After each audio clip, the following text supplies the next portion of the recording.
Hai Besti, nah Besti seperti biasa nih aku berada di kebun kecilku. Kebun kecilku yang berada di pojok dapur. Nah Besti ini lagi unboxing nih peralatan berkebun miniku yang baru aku beli.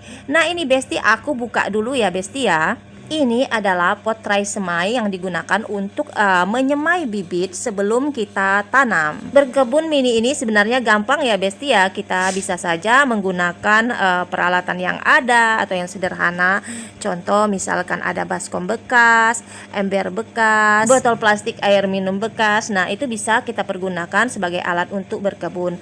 Tapi kalau ada uang yang nggak apa-apa ya Besti ya, kita beli alat-alat seperti ini nih untuk mempermudah kita atau memberi semangat kita berkebun.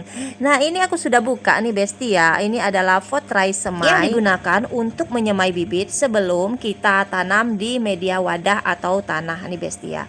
Ini Besti sudah aku buka ya Besti ya. Aku lanjut ya Besti ya. Peralatan yang biasa digunakan untuk berkebun seperti yaitu sekop kecil. Nah, alat ini biasa digunakan untuk memindahkan tanah ataupun kompos ke dalam polybag atau kemudian garpu mini. Nah garpu mini ini bertujuan atau digunakan untuk menggemburkan tanah, juga untuk memisahkan akar-akar yang ada di dalam tanah, atau juga untuk mencabut gulma. Selanjutnya gunting pangkas. Nah Besti, gunting pangkas ini bisa kita pergunakan untuk saat kita panen.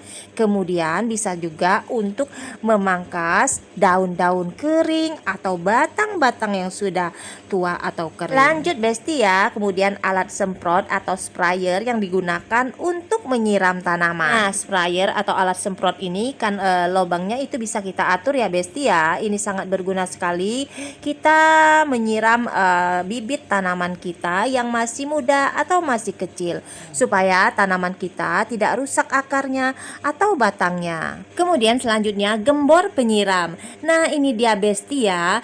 Nah gembor penyiram ini digunakan untuk menyiram tanaman-tanaman yang sudah besar. Kemudian wadah tanaman. Nah Besti ya, bisa saja kita menggunakan seperti polybag ataupun misalkan pot, atau bisa saja dari bahan-bahan bekas ya Besti ya, seperti ember pecah ataupun juga misalkan bekas botol plastik air minum dan sebagainya. Kemudian sarung tangan. Nah sarung tangan ini untuk melindungi tangan kita dari kotoran, dari duri, dan resiko gatal akibat dari pupuk dan tanah. Nah Besti, demikianlah tadi ya peralatan yang bisa kita gunakan untuk berkebun. Tapi ya Besti ya, walaupun belum lengkap peralatan kita yang seperti aku sebut tadi, kita bisa pergunakan alat-alat lain nih yang bisa membantu kita di dalam berkebun. Bertahap saja ya Besti ya, kita beli peralatannya. Yang penting yaitu kita bisa atasi dengan menggunakan alat-alat yang lainnya. Ayo berkebun.